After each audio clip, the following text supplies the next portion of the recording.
همه شما این آدم میشناسین، شیرالی نام داره، در مسکو قرار داره.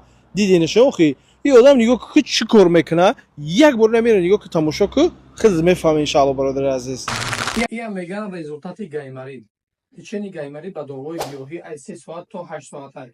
انسانایی که به مانند این برادرها گیمری دیدن تون میتونه 10 ساله 12 ساله 15 ساله میتونه که بیای ان شاء الله ما با داروی گیاهی ان شاء الله لیچن میکنیم. بیش پریست به سوزان به ازو به اخراتسا. просто می برادر عزیز نمیجا دارو میزنیم از 3 ساعت تا 8 ساعت خیلی گوش میکنیم زردا و پول میخواد میبره گوشه ان شاء الله که شفا جانبی الله ما همه سبب میشیم.